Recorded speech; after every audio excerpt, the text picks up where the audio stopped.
And we are live on the SideQuest Live. A beautiful, beautiful Monday evening. Having a good time. We are the good time folks, aren't we, Zach? Yeah, we're having a lovely time. Having a lovely time. Mhm. How's your week? I'm Dolly, aka at Dolly Demoffs, as you can see right there. Joined by the wonderful Zach Quest. Oh, And then look at that. Taylor, he looked like he came straight out of hell. That was awesome. Oh my god. Bright red colors, beautiful. And Taylor Bliss. Yeah, what up? I just took a shower. Hey. Yeah, I just did both the same of thing. y'all just took a shower. We did not do it together. No. Although we could have conserved water, but it would have been a long drive back home. How you guys doing? That would not have been carbon neutral, I'm afraid. No, it would not have been carbon neutral. Good weekends? Yeah, good weekends, I guess. Oh, yes. I think I'm sick again from my daughter, so it's like continuing the cycle for the rest of my life, I guess. Downing some cold medicine in Zach's honor. Oh, totally. Do you have the NyQuil, or what did you have? I do. We like the Alka-Seltzer cold medicine. Ooh, I have to try that. Yeah, you know what? That should be snack questing this week. Is just which I'll tell you what. I drink a lot more cold medicine than I do eat snacks. So yeah. Yeah. I picked up something. I think from my daughter. She's got a little bit of a cold. So I picked it up from her. I think it's actually just my allergies. Because usually this time of year when the weather drops, like I go to heck. And I think my daughter is now at that age. She's 11, going on 12. Yeah, I know. We need like 18 humidifiers for our house. Yeah, right legit. I think I need to get some too. Yeah. But yeah, it's. I think it's just that time of year for me to do that. But getting old sucks. But hey, we're gonna talk about video games. I'm gonna switch you up here, Taylor. That way, when comments come in, they'll actually cover up my ugly face and not your faces. Good. That's a good idea. Very, very pretty faces. Smart. Much better beards than I do. That's for sure. So yeah, we're gonna talk games. We're gonna hop into the news first. Please. There wasn't a whole lot, but if you guys want to go ahead. News. There's Nintendo news. So we had we actually did a quick what do we call it, Taylor? It was sure. It was quick. It was as long. We might as well have actually just co-streamed it. I don't know. They might not have allowed it, but yeah, that's true. They would have banned us. I mean, other people did it, so I don't know. We're not other people. Well, E3 doesn't like you co-streaming. Nintendo doesn't care. But yeah, so we did a little bit of a we did a emergency meeting. Taylor and I talked about the Nintendo stuff. We didn't get your opinion though, Zach, on some of the news. So I'd love to find out what you thought of all the Nintendo. I really want to drill down into the Quest brain trust. Okay. I want to talk about the Bayonetta 3's time loop, which is big. Yeah. Okay, so what was the first thing they showed off?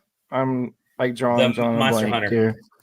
Monster Hunter, yeah, that looks cool. It's clearly going to be like they're going to release the PC version in the spring, and then they're going to hopefully simultaneously release this expansion and the PC one at the same time. Hopefully they learn from their lesson because the last time they did an expansion on the console and then did PC and then waited months for so hopefully they're able to do that because I mean it just makes sense from like a development standpoint to do content at the same time for both versions. Anyway, so hopefully that gets announced soon. What was after that? Y'all just keep feeding me stuff and all. All right, they had the. I'm looking through this stuff right now. Actually, I'm looking for the actual step by step. If I went to YouTube and probably loaded it up, I'm sure I would see it here. So I'm stalling. I wasn't expecting you to need to be spoon fed. I'm not gonna lie. I guess not. So all right, let's see here. The next thingy-mabobber here, Nintendo Direct was. I have it loaded up here. By the way, we did not get a DMC takedown, which is actually kind of cool. It's a first. Yeah. The next one was Mario Party. So they had some of the Mario Party N64 levels that are cool. Next, then you had a certain card game that you're looking for. Oh yeah, no, I'm gonna talk about that later. Yeah, that we thing's both cool. Zach and I both played the demo there. Oh, okay, all right. So then No. I downloaded the demo, did not play that yet. After that, they had let's see here. They talked about the Shadowrun trilogy, which is I'm sorry, they talked about your game of the year last year. Oh, Disco Elysium, yeah. So finally coming to Switch. Yeah, that I don't know how they're gonna put that on the Switch because it's like a small Xbox screen. as well, right? I think Xbox comes out today. Oh, this cool. week. Yeah.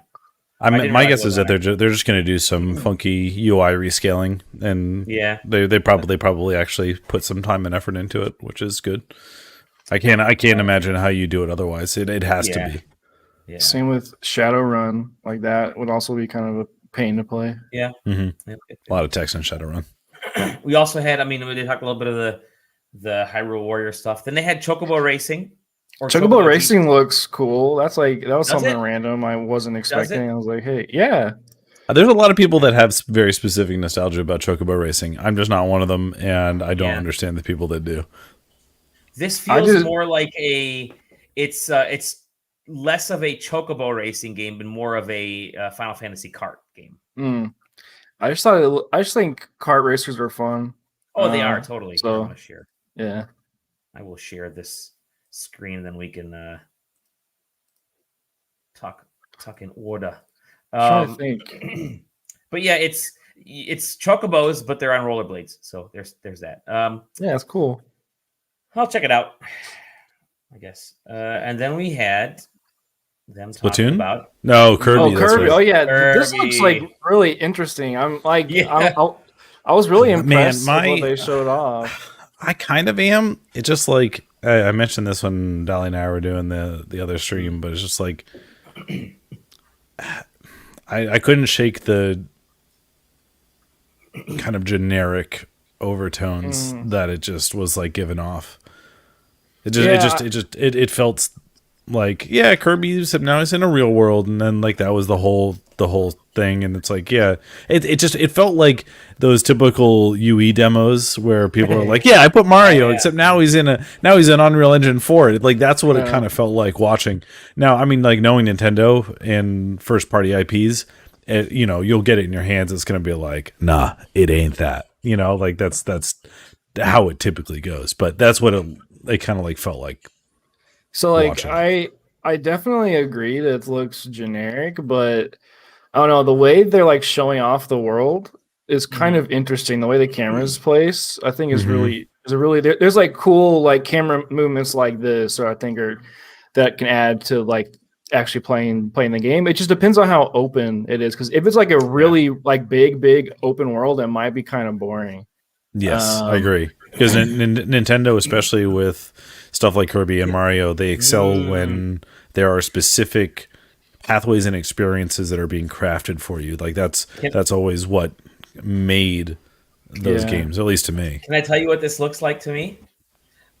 This looks like the Bowser's Fury, but turned into a Kirby game, because it has a lot of this. It's got a very similar kind of. It's actually the 3D world perspective, right? The actual Mario 3D world sort of viewpoint, but it feels like Bowser's Fury brought into Kirby. It would make sense.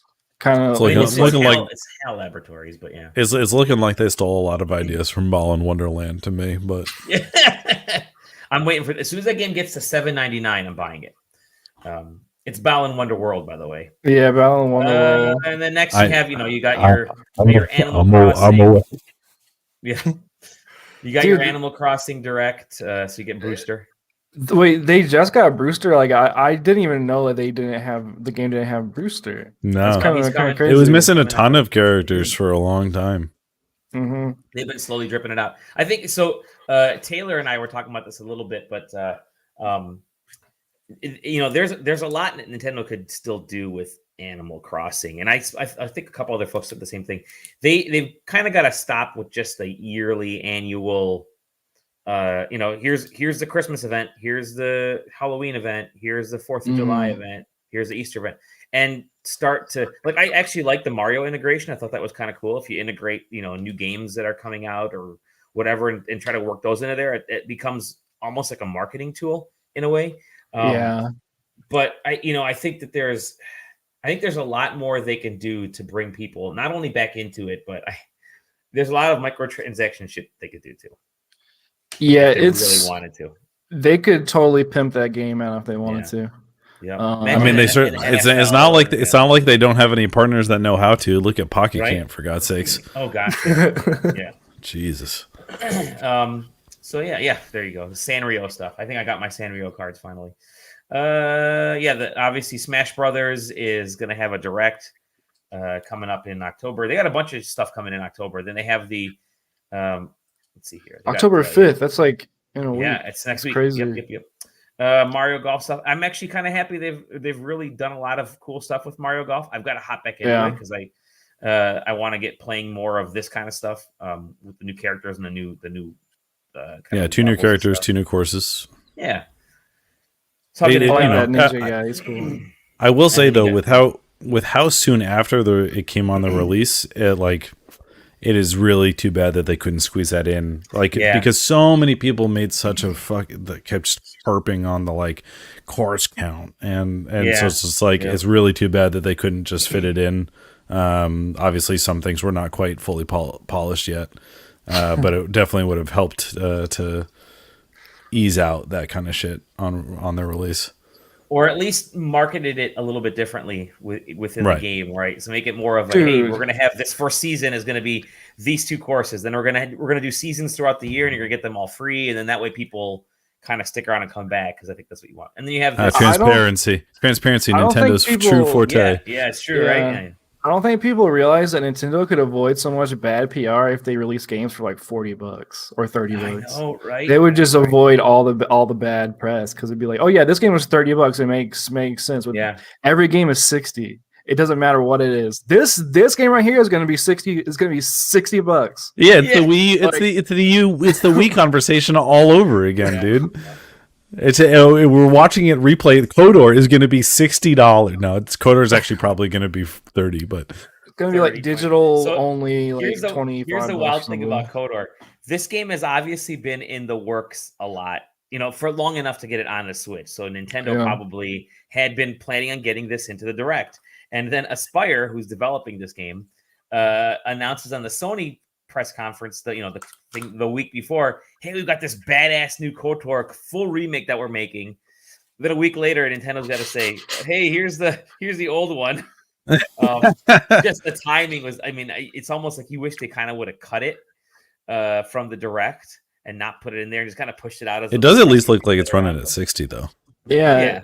Hopefully. Wait, is this like a full re-release of the game even on PC, Taylor? Do we know this? I don't know about cross-platform. Because anything else it'd be great to play that game on my PC without having to download 20 mods to get it to work. That's true. But a lot of people, it's their first chance playing KOTOR, and it's good for the KOTOR, folks to get. Yet again, it's another good game to play on the Switch. So yep. You got Dying this Light, game, dude. They're having a showing of this game tomorrow. Yeah, the 28th. Yeah. They're showing off more of this game. Somehow there's more of this game that we haven't seen that they need to show us. That's the level. I just assumed at this point that Dying Light 2 was actually just a PR campaign and that's it.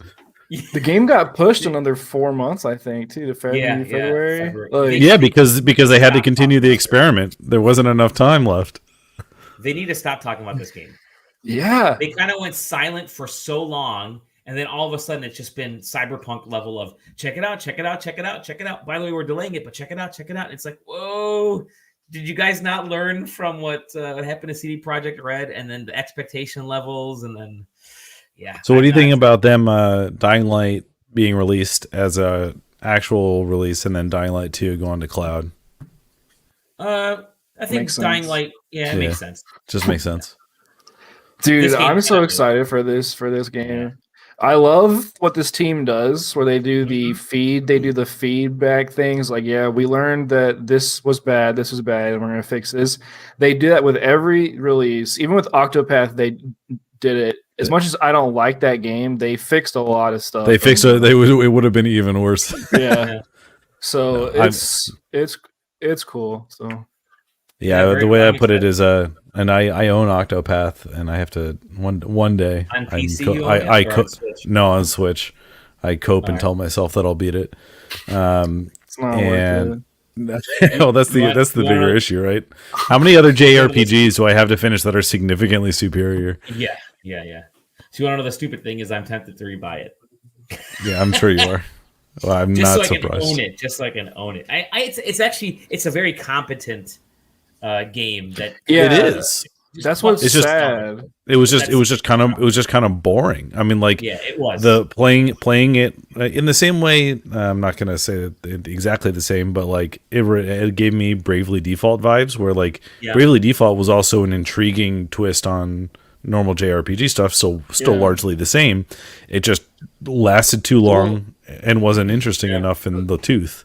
The thing about Bravely Default is it has a story to carry it, and Octopath Traveler doesn't have like an overarching story. Like it has so many starts to these character stories that don't ever line up or interlock. It's just like a really separate experience. It's just so strange. There is this post game thing in Octopath Traveler, but it's only a very, very loose tie-in of all the stories, and even that is you're just like, I don't really need to play it. Anyways, let's talk about how cool Metroid Dread looks. This game looks fucking sick, dude. The Metroid Dread does look true sick, and all the I was seeing people being like, "Yo, I did not like Samus Returns, but Metroid Dread is really cool." So Samus Returns is much more of an action-y. They kind of made it more of an action game than the original like Metroid 2. And I guess it's gone back to more of the roots of this one, Super Metroid style. But I just love the aesthetic of it a lot. The aesthetic's like killer. Isn't it funny how Nintendo has sort of changed, flipped our minds from E3? I think again we were talking about this. Taylor's like E3 comes around, we're like, oh crap, it's Mercury Steam, and we know what happened with Samus Returns. And then they showed a bunch of stuff for this, and we're like, oh, okay, fuck yeah, I'm in. Yeah. And now it's like, okay, don't tell us anymore. Just stop showing videos. Yeah, everything that they've shown, even from the first trailer, even though I knew it was Mercury, it did not matter to me because I could tell from the first trailer that it looked completely different. Well, like the trailers they've shown have increasingly gotten like better. They show the same areas, but the game looks crisper and like smoother. This trailer is like consistently running well, unlike the other trailer is kind of choppy. So yeah, I'm super hyped for this game. So it comes out soon, right? Like next week. Next week. Jesus Christ. Oh my, are you that's not possible. Yeah, because of the 5th. It's the 8th. The 8th. Yeah. Okay. Oh my god. Dude. We're all going to be playing this next week. I don't have time to play it. I got other games to play first. Yeah, I know. I've got a bunch of reviews. I'll talk about those later. It comes out on the same day as the SWOLED. So that's good, which Nintendo is not talking about. However, previews went out for that today, too. Yeah, embargo has lifted. Yeah. Wow. Yep. And people love that device, too. But this is where they talk about the Mario Cast, right? No, this is what they talk about. No, this is where NSO. Oh, boy. So as was rumored, there's going to be a whole new tier. I like how they're calling it. I actually like that they're calling it an expansion pack, which is kind of funny. Just because that's the name of the N64. I know, but it's like, dude, just like put it just put it with the like. It doesn't make any sense. Everything's gonna be so like convoluted with Nintendo, and I don't understand why. Well, so what I think is gonna happen is, the more I thought about this, the more I thought, you know what, they're gonna have more expansion packs. And so you'll have the base system. They're literally just gonna eat their way up to $60 a year. Yeah, because you're gonna pay $5 for this. Let's say $5 a month for the N64 version, for the N64 Genesis stuff, and then you're gonna pay another $5 for like GameCube stuff later on, and then another $5 for like Game Boy stuff later on, so that you're actually just paying extra cash for these little expansion packs. I just have that weird feeling that's what they're gonna do. Like right when you said you're paying extra money for, I was like, nothing. There's nothing happening here. Like, why are we paying extra money? They're literally already doing all of this emulation on like in Server X already. They're literally already doing it. Well, there you go. I am so very happy that my Steam Deck will come before this product releases. I will literally never purchase an additional option for NSO. There you go. I won't do it. If they said, "Hey, we're charging $60 a year to improve server infrastructure," I would be happy to do that. I would not believe them. Is the problem? I would exactly because I mean, Sony said the same thing every time they increase the price. Like, yes, for server upkeep, but their servers suck too. Yeah, but at least they have online that's like competent and playable. Works, yeah, it's just dude. I don't know, man. It's because I've been watching some Twitch streamers that are like they're not like Melee streamers, but they're in competitive games and they also happen to play Melee, and they're just constantly talking about like, yo, I was playing Ultimate and Ultimate just makes me so sad because it just is truly true. Yeah. It's just awful to play online if you're trying to do anything near competitive. It's just bad. Which is why October 5th, Nickelodeon All-Star Brawl comes out, and the world's going to change. So I'll get a code for that one. I will get the N64 controller. Yo, $50 for the 3-button controller. Get out of here. Yeah, that's get out. Japan's getting a 6-button controller. Of course, only for subscribers. You gotta check your card at the door. Here's your Shadowrun trilogy. It's like, okay, it's the new Shadowrun game, so not the original SNES Genesis stuff. But then there's this. Anyway, here's the real shit. Yeah, I bought this. I'm gonna talk about it later. So all right, so we want to talk about that, and then there was this one which I bought. So I'll talk about this one later. But I audibly shrieked in my house. My daughter thought I had swallowed something. But I'll talk about this. Which was a nice shock. Obviously, Deltarune, awesome. That's good. Cool. We'll get through here. Shin Megami Tensei. That's still coming out. I keep forgetting that game's coming out. Oh yeah, this is when we did our hype track. Yeah. You got Room Factory 5. That game got delayed, but I'm still excited. You're excited? Okay. All right. Good. And then we had Chris Pratt. Okay, so can we talk about this? I just want to talk about how he's so cool. He's so cool. I just realized Chris Pratt is an awesome rodent being burned name, like Crisp Rat. I just figured that out. Moving on. Anyway, I think okay, I don't think the casting is all that bad for any of them. I think they're all really great. Chris Pratt is like the weird, whatever. We need big star for Mario. But it's like it was either him or like what's the dude? What's Ryan Reynolds? Yeah, it's like it was probably him or Chris Pratt to play. So it's just like okay. I did see some interesting takes on it, which was it's I believe a lot of leftover staff from Lego Movie 2. Mm-hmm. That makes sense. And not only that, but I believe it's the same CG studio doing the movie for animation. And so you kind of see that and you're like, all right, well, this kind of makes sense. And then I saw one where it's like, yeah, they're just going to do a multiverse thing, and Chris Pratt's going to be like the weird, overly talkative Mario, and then somewhere there's going to be a 2D pixel, and then Marnie is going to be doing a 2D pixel Mario somewhere. But I don't know, we'll see. Obviously, that I'm going to go watch it in theaters. So let's be real. I'm not going to make any. I'm not going to lie. I don't think any of it's bad at all. I think the Chris Pratt. I think it's all fine. One. Yeah, the Chris Pratt one is but like everything else is pretty good. I think Jack Black as Bowser is like the perfect choice. Keegan Michael Key is Toad, good. Charles Day, Charlie Day as Luigi is going to be actually probably amazing. Yeah, that's perfect. I mean, even them having the original voice actor. Yeah. Even them having the original voice actor, which is something that never happens for these types of things, is like pretty cool. Like, hey, let's get Charles Martinet, because if he's involved, that means he probably like allowed Chris Pratt or like gave him some sort of blessing or something. Like, hey, like it's fine. Like, there's no bad blood, whatever.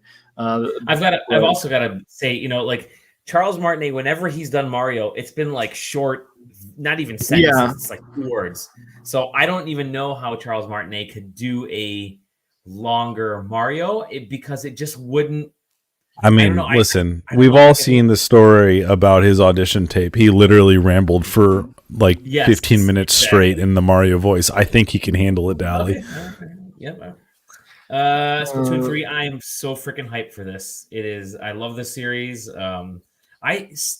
I wish I could be hyped for it. They're literally going to make a third Splatoon game and charge $60 for it again, and it's going to be 95% exactly the same. And I don't know.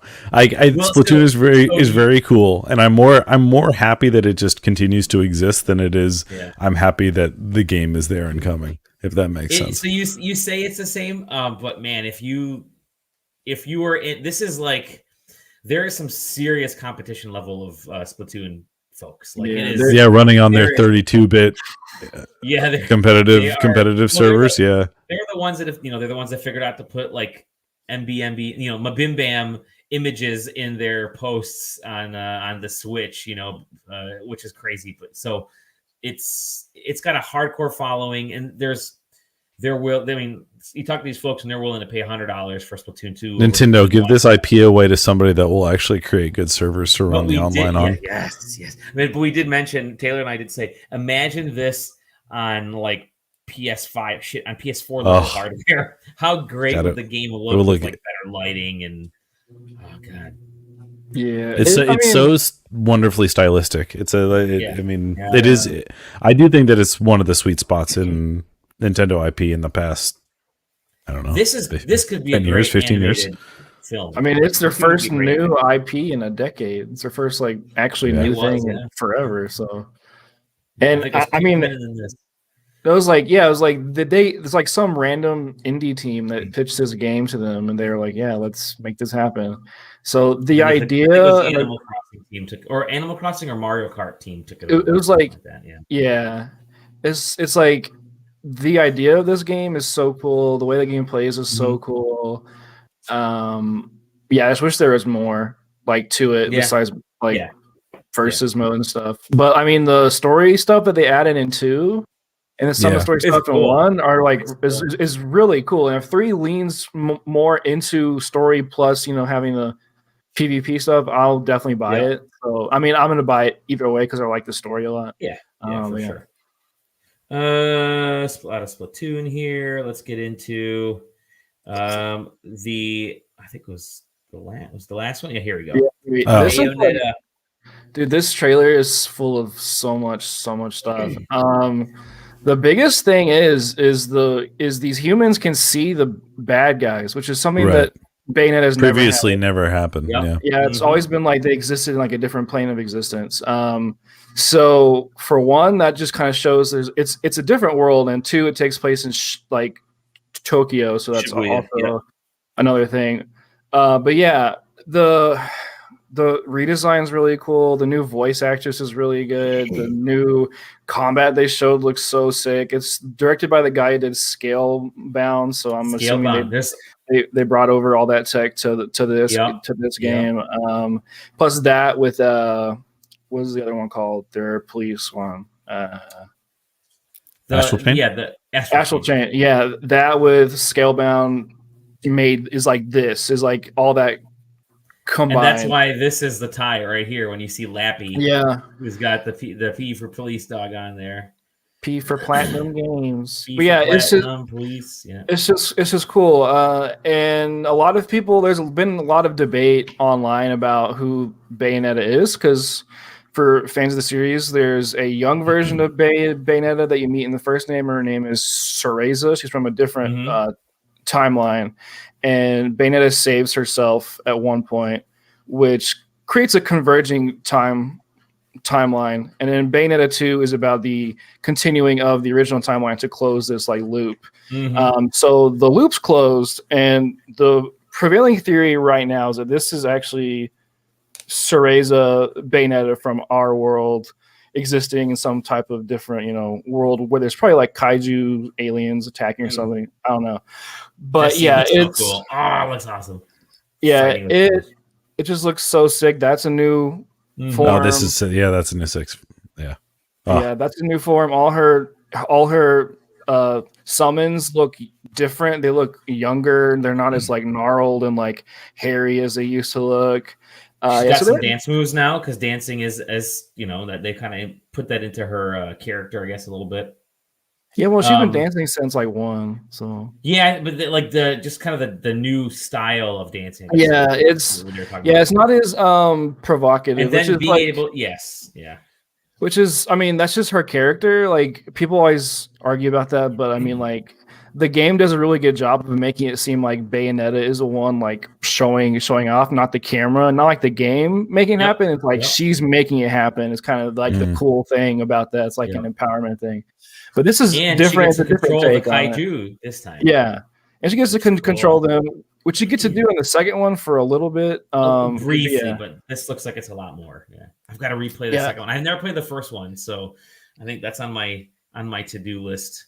Oh my god, I'm gonna boot up my Wii U and shoot through a few things. They're really good. I mean, Bayonetta 2 is amazing. And then the ending stinger is supposedly I think it's Loki is a character from Bayonetta 2. I think that's him, or it could be. People are thinking it's a girl too, so it could be like another chick. All that looks cool. Love it. Can't wait to see what happens. Yep. And I'm excited that it's like a new director doing it. I'm always excited to hear when new guys take over an IP. Especially to hear like Kamiya say like, yeah, I'm pushing these people to like try new things. So that's really cool. It's funny because Kamiya puts out this just insane personality on social media, but like everybody that's worked with him says he's just one of the best people to work with. Like super nice guy, sticks up for the staff. Yeah, really just a fun little thing he does online. My like hope and investment in that studio was really low for the last couple of years. Because they handed it off. I thought they handed it off because they haven't been able to deliver anything substantial. You know what? I'm gonna say Kamiya handed it off to different producers, so that gives you maybe there's a little bit of a win for you there. Yeah, so I'm really excited for this. Like they're my favorite. They've been my favorite studio. Kamiya is like my favorite creative for gaming. I really love what he does. I love all of his games. Like are my top 10 games of all time type of thing. So I just love what they do, and I'm glad that they seem to be back because it's been 5 years when this comes out since they've had like a big hit. Since they announced it. So I mean, their last hit was Nier Automata in 2017. So it's been 5 years basically until they've had like a solid good game. Astral Chain was good. Astral Chain is like it's good, but it's not what I want. It's not that singular character action game I'm looking for. So yeah, because I mean, like I like the character action games where you're flying through the air, like juggling combos and stuff. And I get Astral Chain as good; it's fun, but it's like I want that DMC like against the wall, going crazy sicko mode type of stuff. I want to go sicko mode. Okay, so something else to point out: in Bayonetta 1, Bayonetta's gun had 1 barrel. In Bayonetta 2, her gun had 2 barrels. And in Bayonetta 3, in that trailer, her gun has 3. Oh, that's kind of fun. Yeah. Nice. Just something to we're look counting out for. Yeah. Oh, and also she has a little medallion hanging off her, which is the one that Cereza had when she was younger, her little doll. That's also pointing towards the theory that the hair too, the hairstyle. She got the red streaks in her hair. Yeah. Oh, it's very interesting, very very cool. A couple more little news bites here after the Nintendo stuff. Naughty Dog still working on its Last of Us multiplayer game. It says they're going to show it off when it's ready. And I think was it you, Taylor? Why? Yeah. Somebody said. Somebody goes, yeah, for the PS5 version, not the PS4. Yeah, that wasn't me When they're- because I think that Yeah, they yeah, should yeah. just because I think that they should drop it. They wasn't it, Yeah. part of the they talked about it as like early on when the game was alive for like pre-orders and stuff like the original, so you kind of have to finish it in a weird way. I guess. But I mean, they're gonna re-release it for PS5 When did Last of Us 2 come out? last year, 2020. Summer of last year. It feels like so long ago, but it was last year. No, are you sure? Yeah. Impossible. Last of Us 2, and then like a month later it was Ghost of Tsushima. Yeah. So Like that was June. Oh Yeah. my god! June and then July. Yeah, dude. It feels like Yeah, it was brother. 3 years ago. Doesn't it? It feels like so long ago. And you know, there's a PS5 version, like JJ said. They're going to release the PS5 version, and then that's when this. I That's a literally do not understand Naughty Dog as a company for a lot of reasons, but one of them is they always have a really hard time combining narrative and gameplay and like to fit their story, you know. Yeah. And I'm just wondering what they're gonna do with this multiplayer. Like, how are you gonna live up to the narrative like heftiness of The Last of Us and also have a multiplayer version that Sure. can also kind of exist in that same world, right? Because like GTA 5 does a good job of that. Red Dead Redemption does a good job of that. So what's the Last of Us version of multiplayer going to be? I don't see them ever delivering something that could live up to like what the game is. Because the one on the first game was weird. I don't know if you guys played that one. It was a weird competitive like PvP like one life versus team like deathmatch mode thing. It was just strange. But they had like an active community for a while. Had crafting and stuff in it too. So it's like, is it just going to be like Bizarre. that again, or is it going to be like something bigger? Because it can't be what it was in the past, because that's not what they do for one. But Sure. for two, it has to be bigger. They have to expand on it. And I don't know what that looks like. Unless it's like some big like PvP, like 100 people drop in on this like world and you got craft and survive and there's zombies and fight each other. I don't know. It's going to be some battle royale game or something, which would be weird, but I don't know. I could you imagine? There's no way it's gonna be battle royale, but I don't. That's the only thing that pops on my mind that would work. With like, it would actually be kind of sick. Yeah, it would be kind of sick if there was like PvP versus PvPvE, where you have clickers and shit in the wild, and like you just lose half the pop every game from zombies. That would actually be like cool. The Hunt, that game on PC by Crytek. It could be like that with like 20 people instead of like 100. That could work. I don't think they're going to do that, but I don't think so either. Let's see. I'm trying to think of other news here.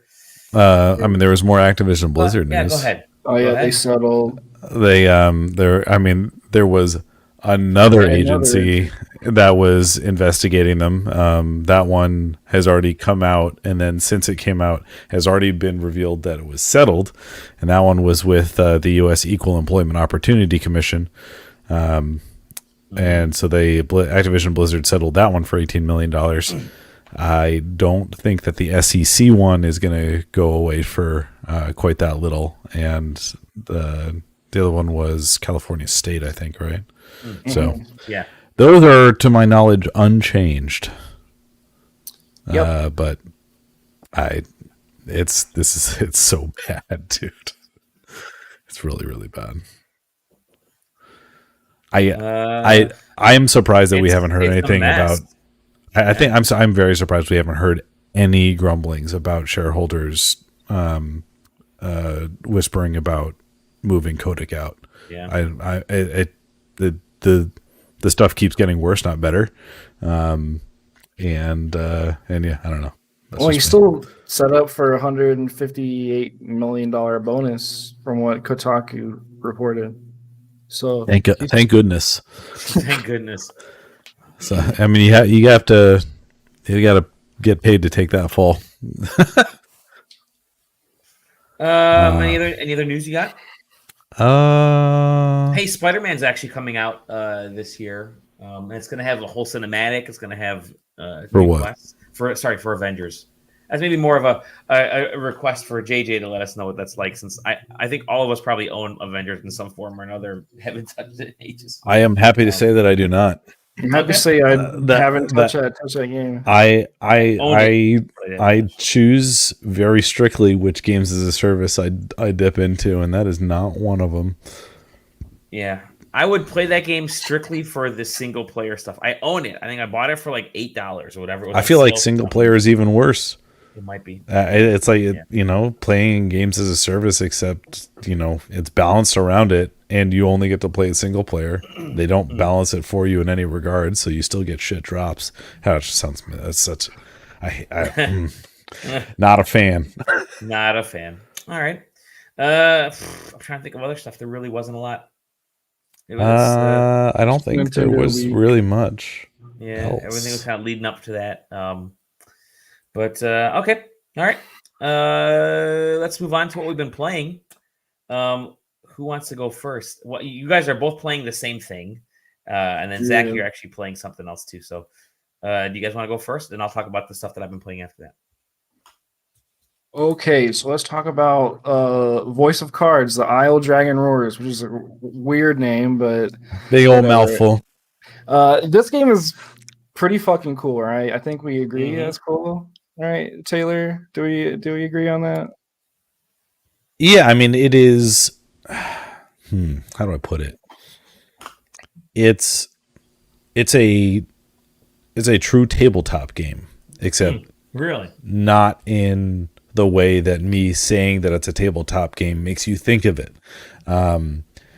It is crafted as an experience akin to if somebody literally was like, I'm gonna make a campaign for you.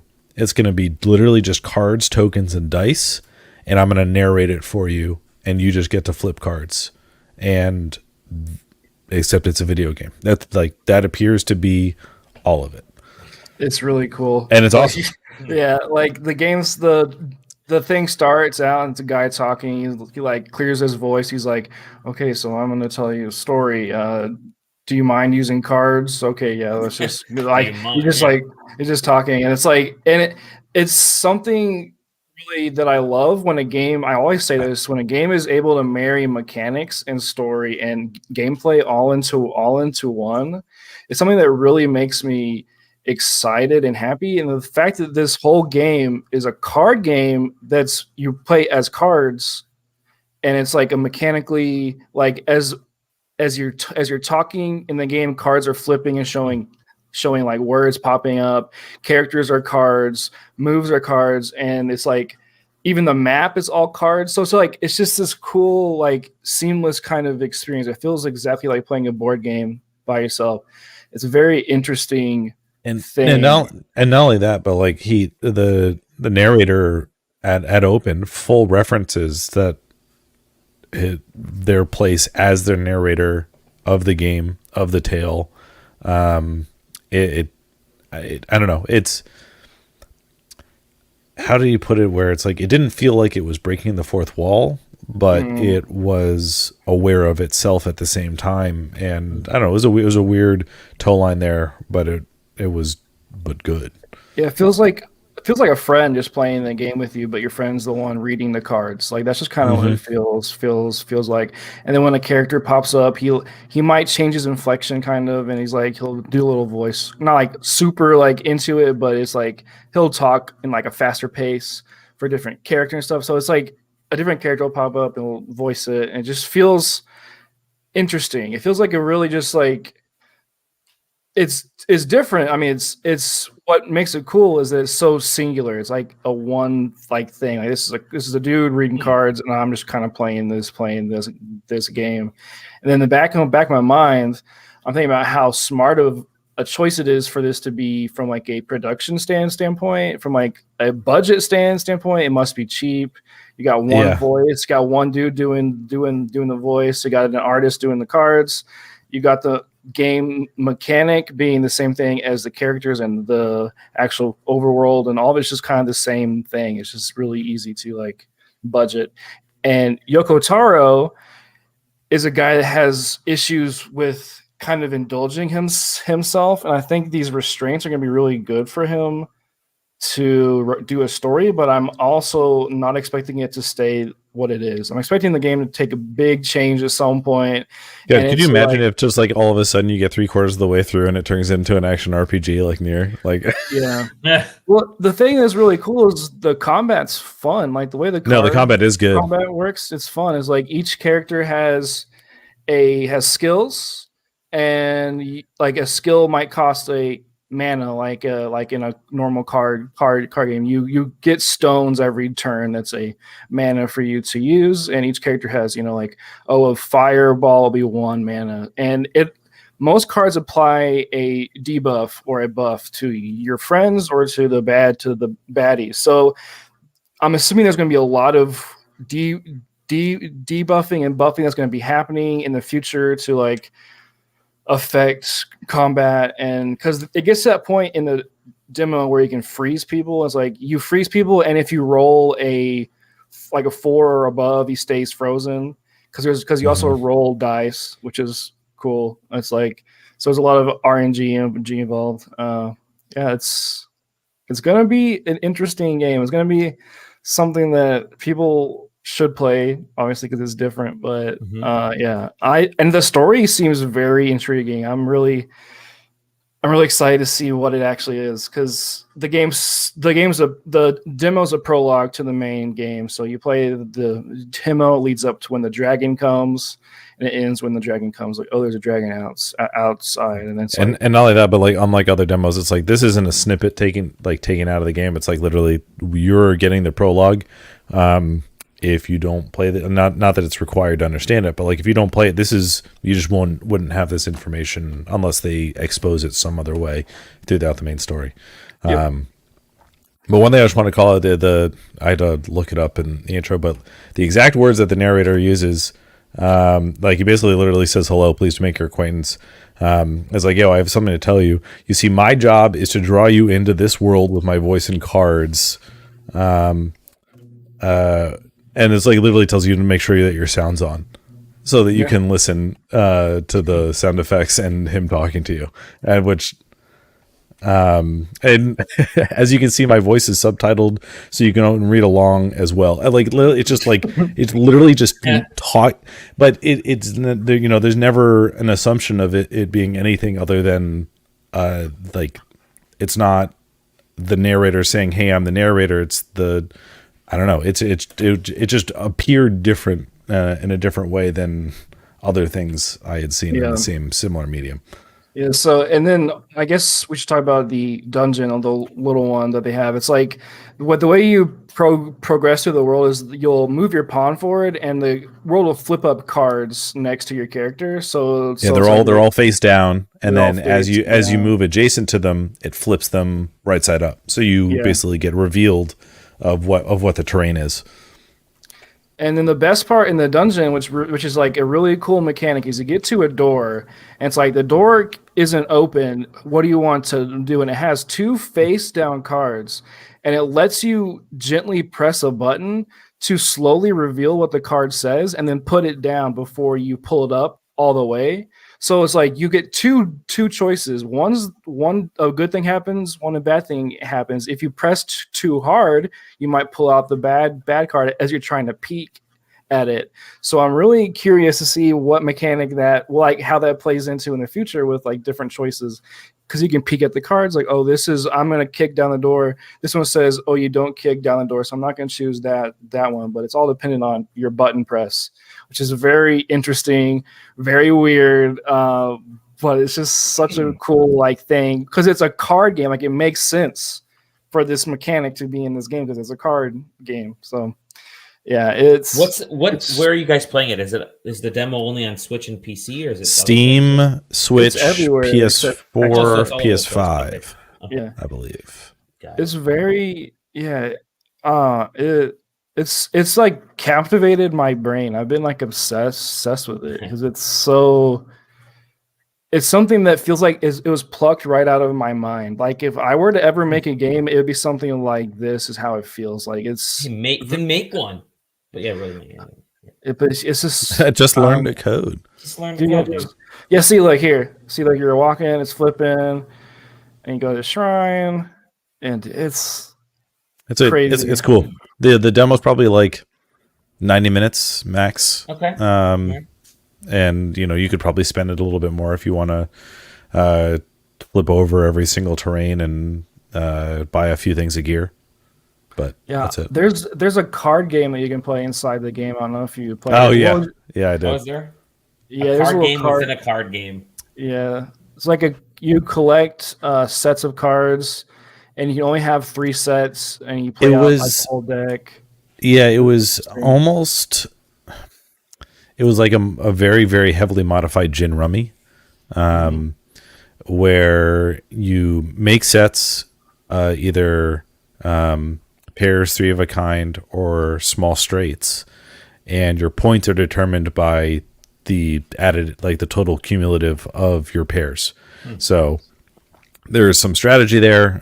If you always have to end your turn with only 1 card, so you either make a pair or make a triplet and then draw a card, or if you can't do anything, you have to put 2 cards down into the collective pile and choose which card you keep. So you have to think about what card does your opponent have. I don't want to give them a straight, or at least if you want to give them a low card, etc., etc. But yeah, so you play that, and then the person who runs the game gives you a card, which then you need to use to get something later. And it's like little RPG stuff like that. And it has online multiplayer. Oh yeah, it does have. So you can play with your friends. I thought that was really silly that it was that even existed, because I was like, I am never gonna do that. But dude, it might be one of those things where it's like you need to play with a friend and get the true ending or something. So that is true. This is a Yoko Taro game.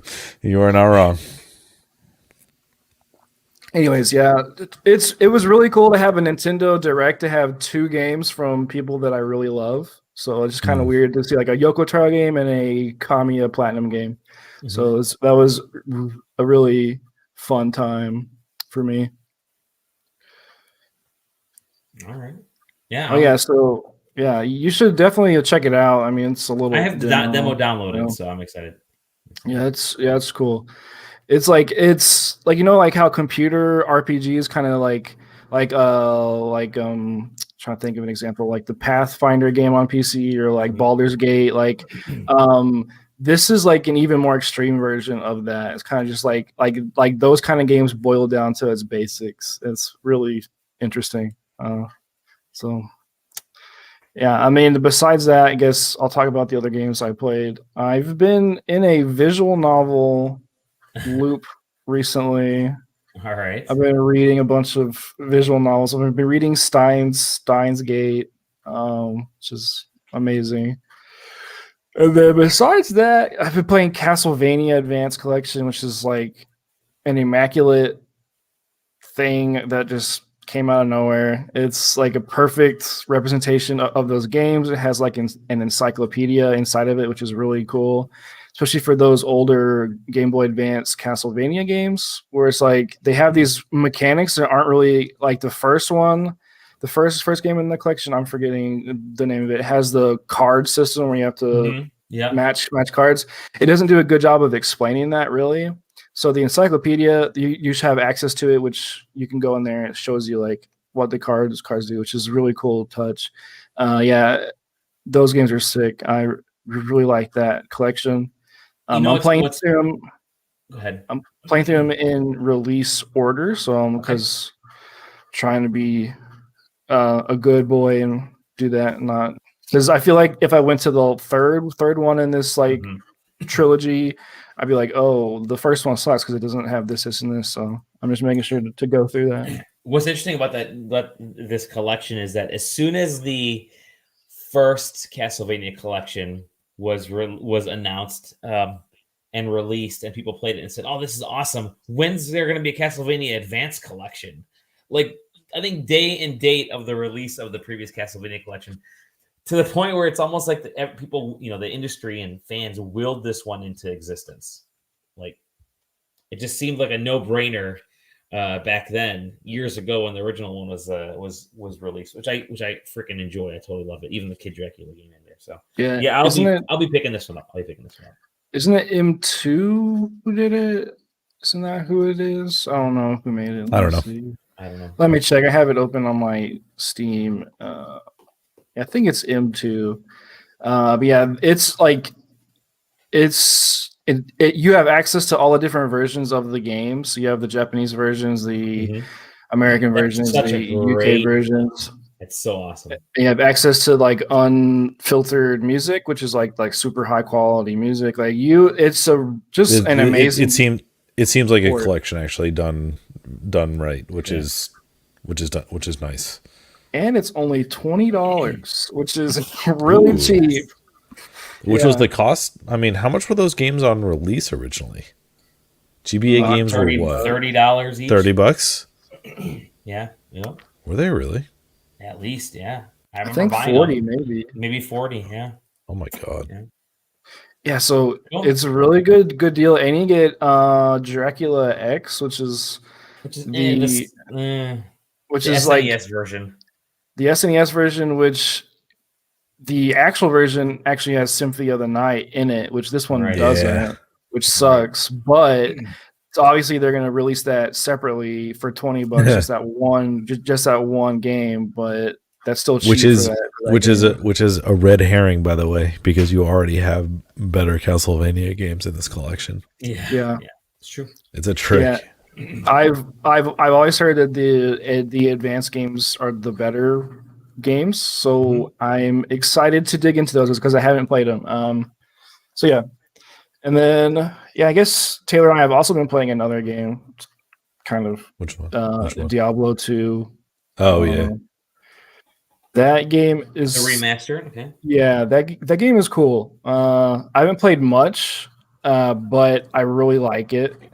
Because it's very what's the word, Taylor? Esoteric. Esoteric. Yeah, that's oh, my. Look at that. That's my kind of game. A game that forces you to like dig in and like figure. Yeah, I mean, like Diablo 2. I have.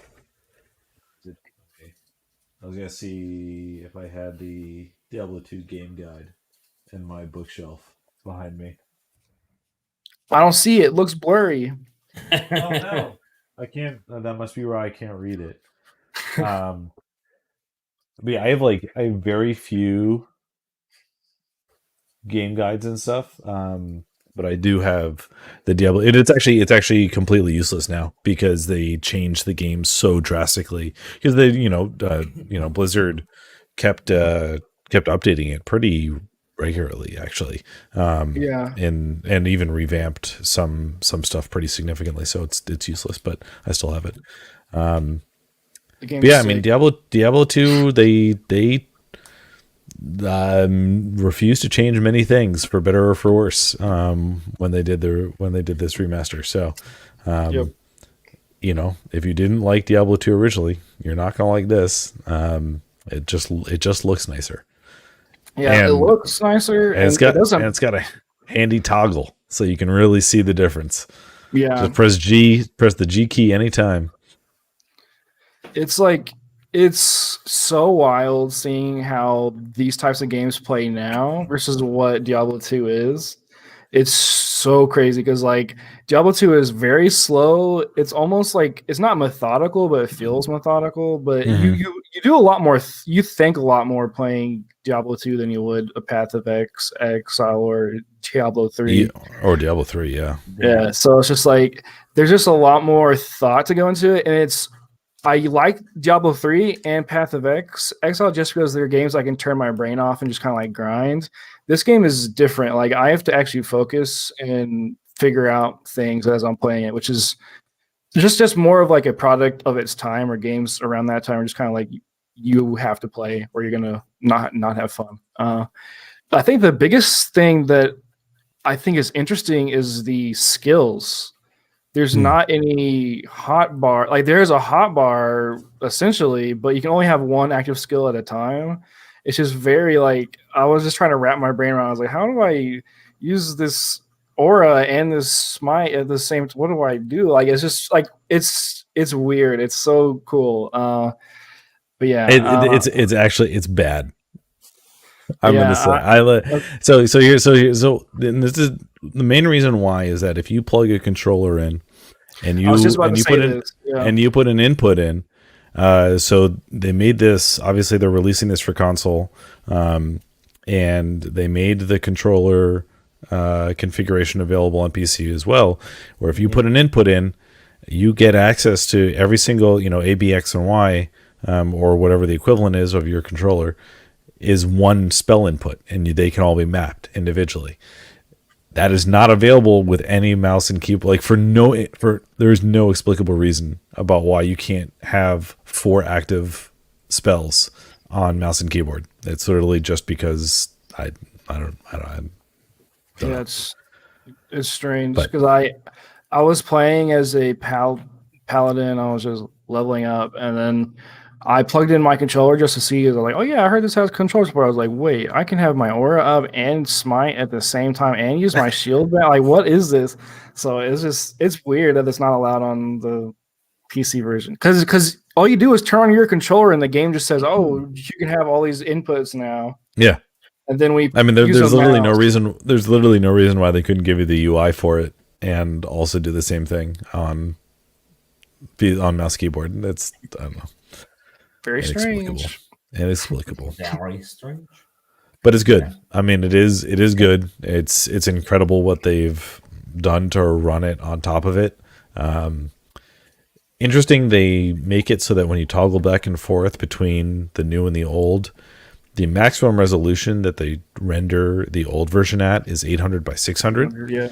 So when you toggle it back, you're like, wow, it really looked this bad? It's like, probably not, because chances are that if you were playing this, playing Diablo 2 original, you are probably playing at 1024 by 768 at minimum. 800 by 600 was probably like the very, very, very early on. But by the time Diablo 2 was particularly popular, it was probably a much higher resolution that is just for some reason not reflected. They're just like, nah.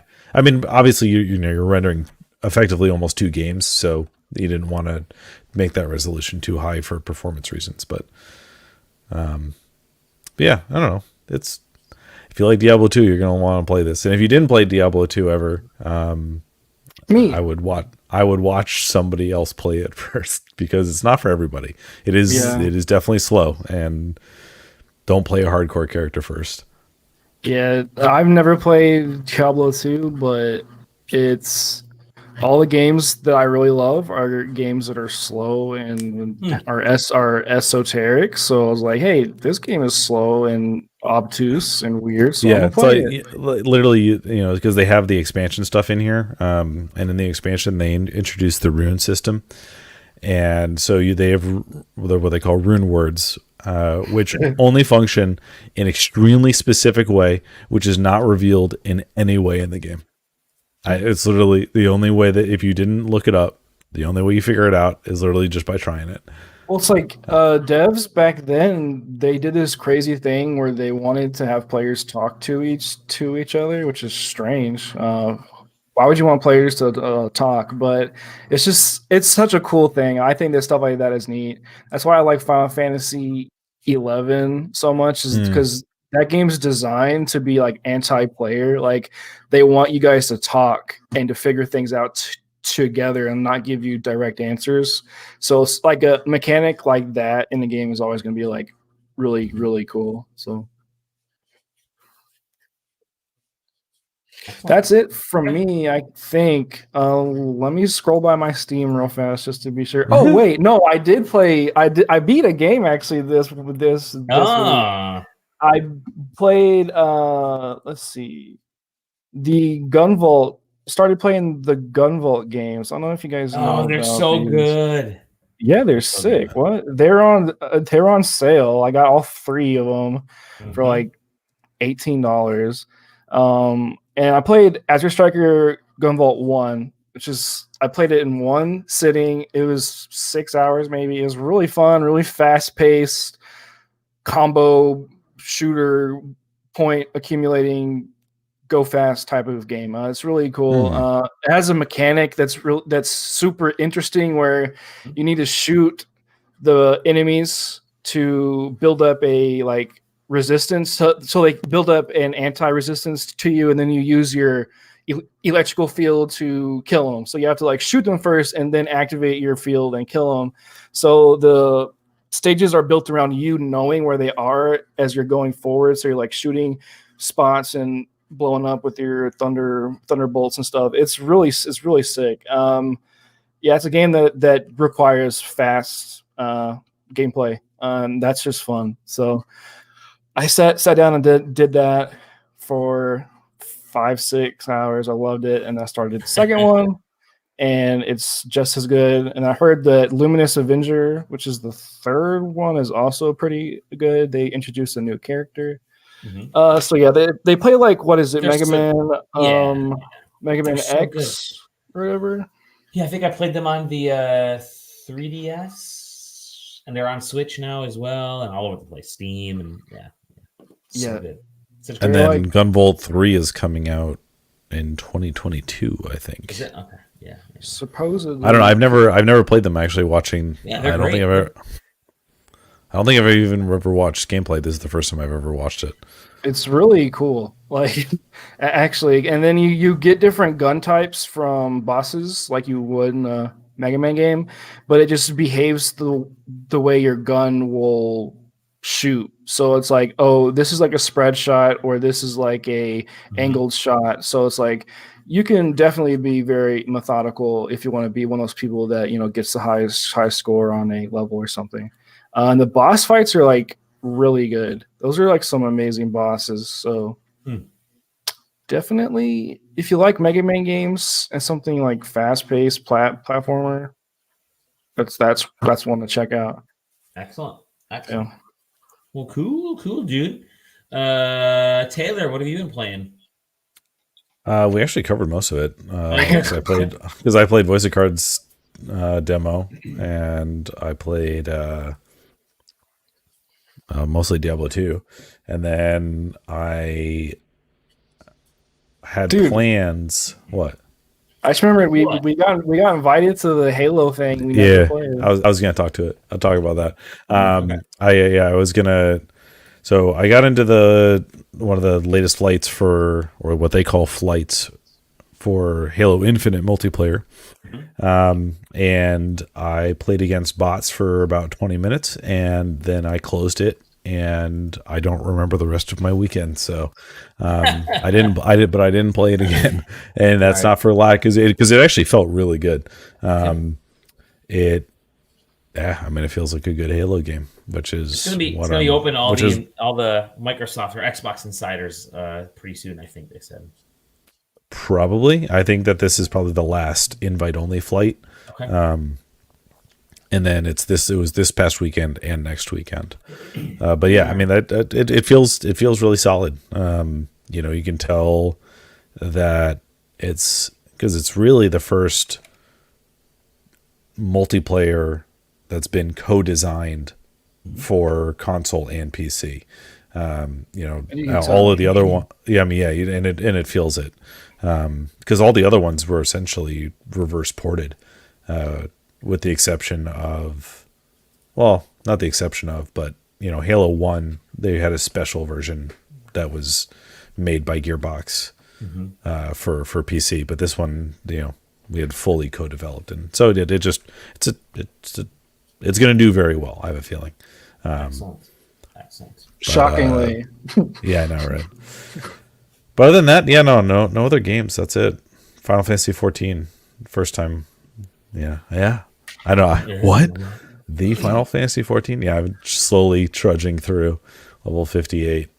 You and the creator of Final Fantasy, right? He was maybe I will make it to max level by the time Shadowbringers comes out, but I don't think. Or is it Shadowbringers? Whatever. Endwalker. Endwalker. Shadowbringers is current expansion.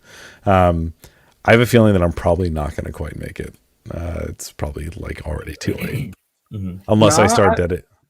I think you could. I could dedicate a lot more time to it. If you played like, let's see, 10 hours a week, you could definitely make it. All right, I'm gonna try. I need to redouble my efforts. I think that Dragon Quest 11 is probably gonna get put on the back burner, so that I can. What's up, Leyland? So that I can actually make it through and get, because like Dragon Quest 11 is not going anywhere. Final Fantasy 14 new X pack is coming up real fast. And that game's about to hit a point where I think it's going to be impossible to avoid spoilers. It's going to be like a World of Warcraft Cataclysm kind of thing is what I'm feeling it's going to be like, where everything changes. So it's definitely the perfect time to catch up before everything is kind of spoiled. So definitely get into it. It's worth it. I've been seeing so many friends on my timeline get into the game and just gush about the story and saying like, "Wow, this is the best Final Fantasy game since Final Fantasy VI or Final Fantasy VII." Like, yeah. So, and the main bad guy of the series, Emmett Selk, is like top 10 on the ratings of Final Fantasy characters in Japan, which is crazy. He's like number 6. So. Oh wow! Yeah, he's great. He's like the best villain I think I've like ever seen. He's crazy. It's so well written. Anyways, we can talk about that forever. But Dolly has I have a couple games that I want to talk about. Yeah, one for review and then one for nostalgic fun. I'm gonna go with the review one. All right, let me start this guy up. So we got Kenna, Bridge of Spirits. From Ember Lab. They gave us the review code like 2 hours or like an hour before the game launched. So I was a little terrified about that. But so it's essentially 3D action adventure game. You go around as Kenna. There's here, and it's done by a animation studio. And so that's why some of this stuff looks pretty freaking amazing. The actual in-game stuff isn't like the best looking. I hate to say it that way. Like when you're doing full on action, it's in area like this. It's when some of these bigger, broader effects take place that it looks absolutely stunning. Some of the cinematics look great. And there's a lot of like story elements and cinematics in the game, so you are stopping a lot to watch some of this stuff take place. But it's sort of a standard 3D action adventure game. Like there was some folks said there's some Zelda-ish stuff in there, and there kind of is, but what I really like is some of the traversal stuff that you see. I mean, there's actually this Uncharted style of climbing around ledges, a lot of ledge climbing with the ledge highlighted in a color, usually like a yellowish goop, a yellowish line on there. That's the one you can grab.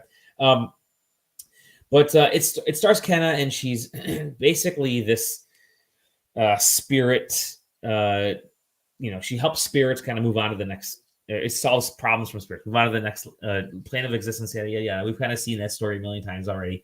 And she comes across these spirits, and each of them have these sort of stories that kind of help her along her way. And she's trying to find. I don't want to give away too much of the plot because you don't actually get all that deep into it until later. But she comes across these little characters called Rot. There's these cute little furry dudes, or these little dudes, and you'll see one in a second here as I rewind. And the more of them you have, the more powers unlock, the more areas unlock. Let me hit the replay button here. The more you can start to kind of do around the world. And like here, these two little kids, right?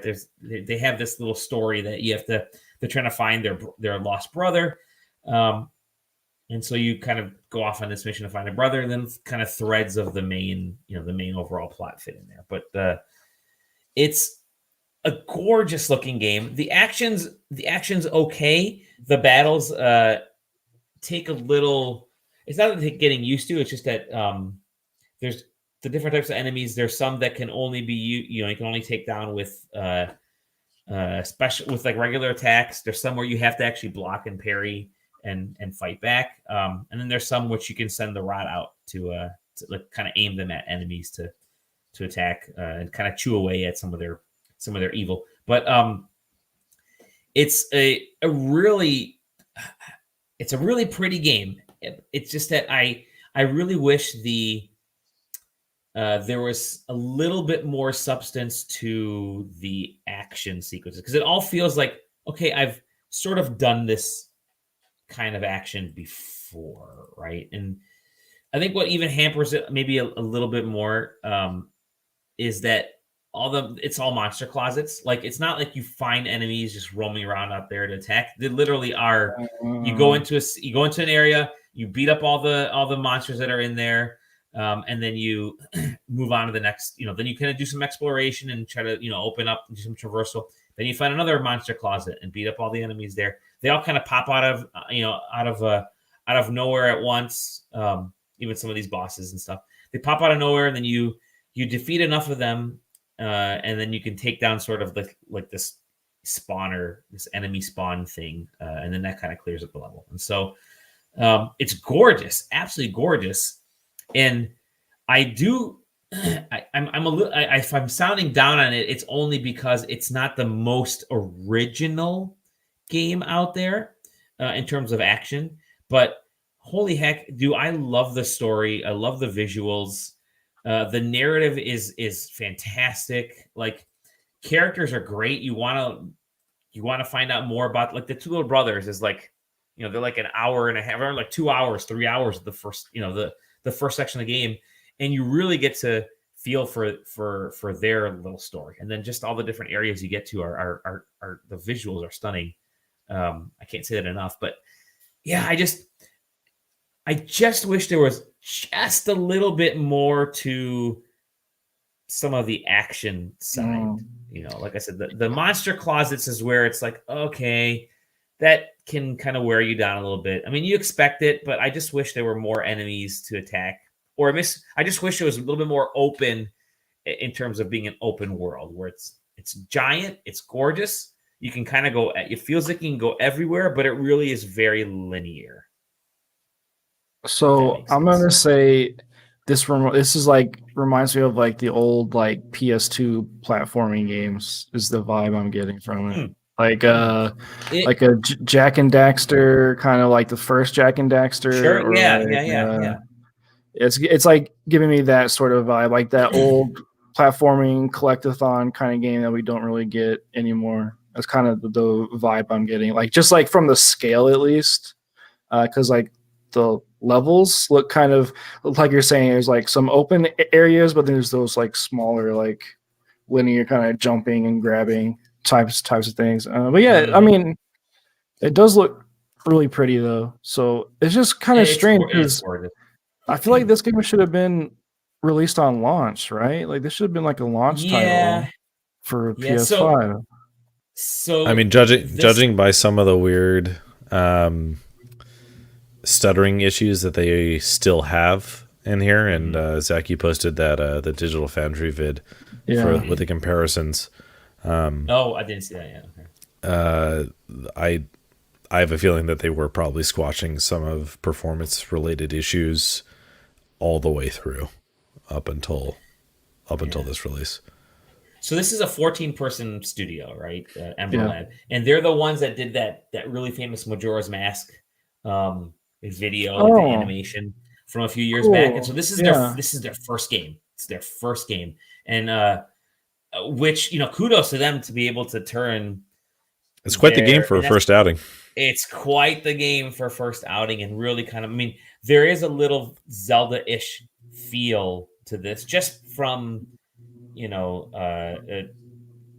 just an overall kind of almost like an homage, I guess, maybe more than anything else. But kudos to them to be able to pump this game out, because it's a fun game. It's enjoyable. It's not tedious. It's just I really do wish that some of the action side of things were a little bit. Adventuring is great. I love walking around, just looking at the environments. I love meeting the characters. I think, and I do feel like anybody who plays this game will like it. I really do feel like that. And it's Yeah. if you got it's not one of those games where I can say if you've got a PS5, you've got to own this game. But there's not a lot of like first party stuff on PS5 right now, so you may want to kind of look at this at the moment. But I enjoy it. I'm enjoying the game. It's not setting my world on fire, but I actively look forward to. I'll say this: I actively look forward to going into new environments because I think the team really kind of focused on topping themselves along the way. And I'll just say this: there is because I do hope you guys get to play this. There is a scene kind of early on in the game where you go from like just kind of a typical ravine type of thing into a forest, a darkened forest with like rain in the background. And you're seeing this, like the moon's rays kind of filter through the leaves and the trees. And it's just incredibly spooky, very ethereal. And it's just an incredible mood that's set through there. And I think, and they felt like they really wanted to top this as they went on. So, yeah, it's like, yeah, I would say that it's, if you want something to just kind of play, and they actually, what's kind of cool about the game is that there's sort of 3 action levels. There's or difficult levels. There's one that's like, this is hard stuff. Go ahead, try, good luck. Then they have the normal level, which when I've been playing it, then they actually have something they're calling, I think it's like story mode or whatever it is, but game journalist mode. Yeah. But it's more to enjoy. Could the be game. In every game mode. Yeah. It's more to enjoy the game from to really kind of put the focus on the narrative and on the visuals rather than on just the action, which is more the harder, the harder levels. But yeah, I like it.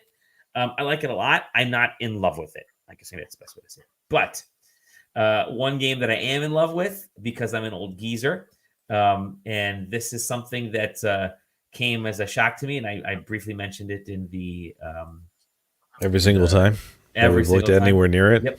Yep, is Actraiser Renaissance. I'm gonna say this right now. This is one of my favorite remakes of all time because it's very true to the original.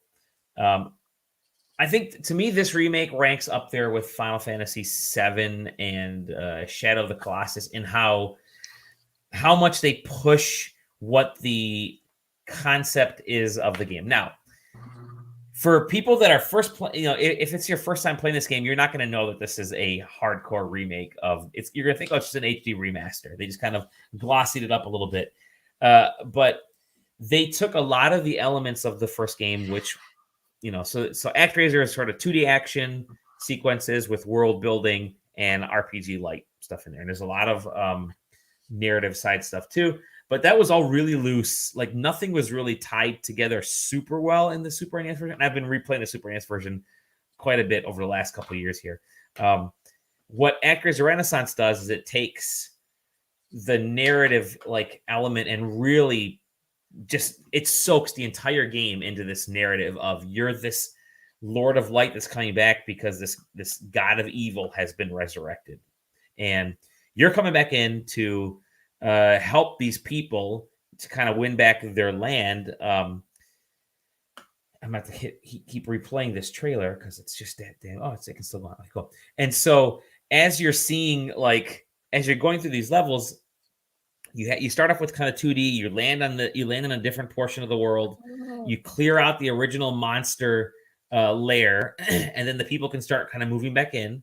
And as they're moving back in, the original game just had you build, and then you would have your characters kind of surround the monster lairs, and then you vanquish the monster lair, and you defeat enough of them, and you go into like the second 2D level in the game, and that was kind of it.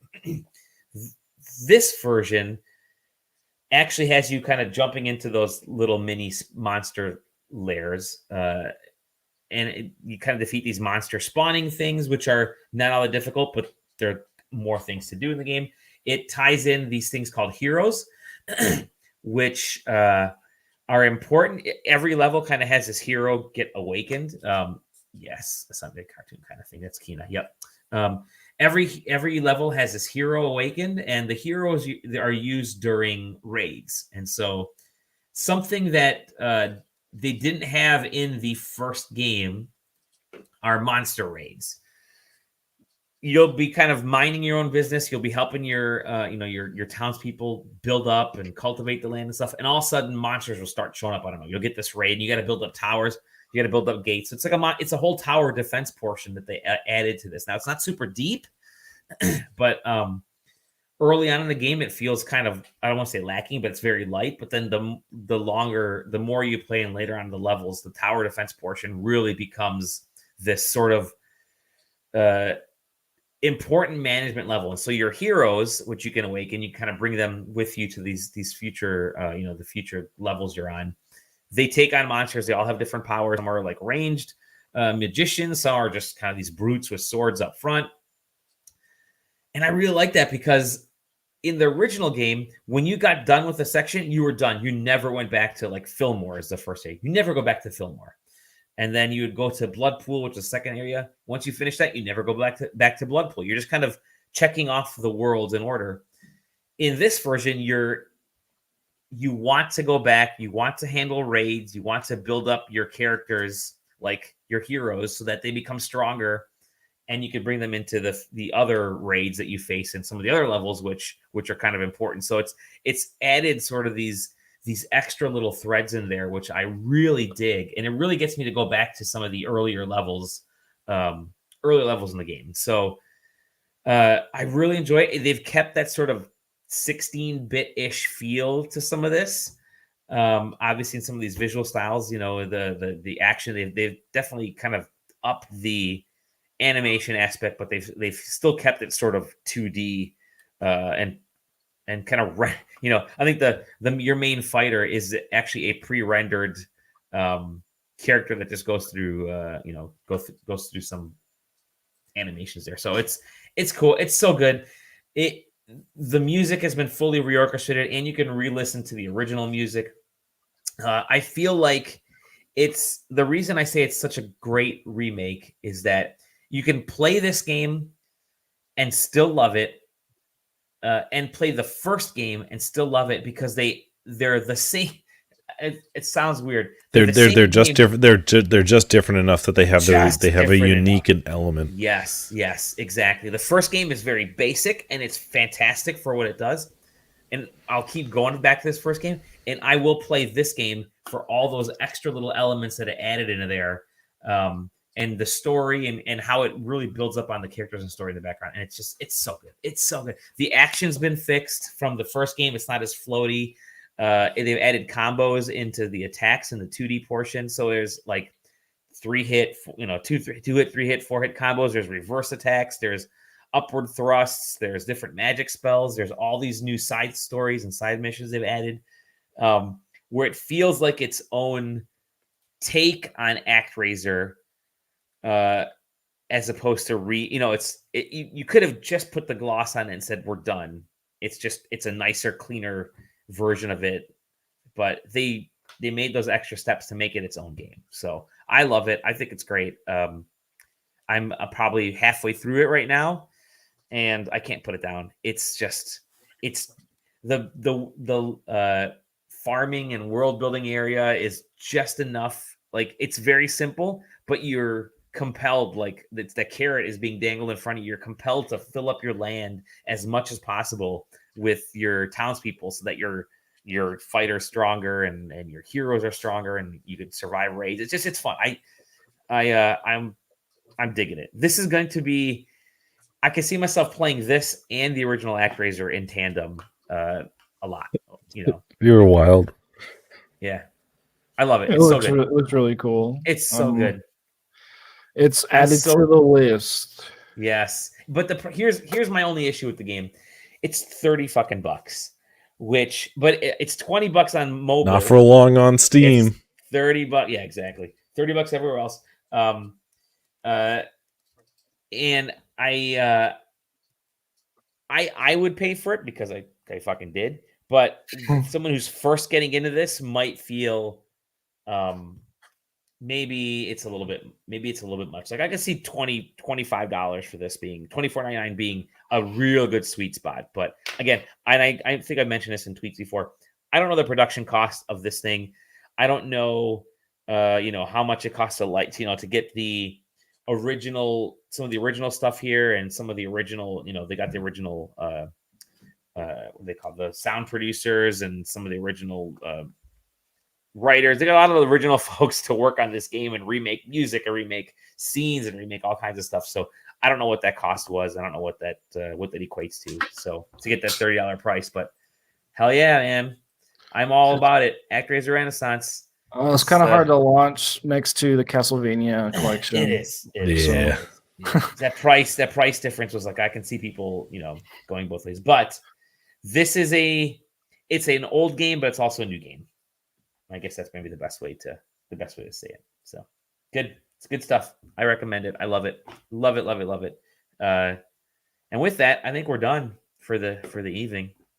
I think we've said enough. I think we're at the hour and a half Nintendo Direct time frame times 2. The sweet spot.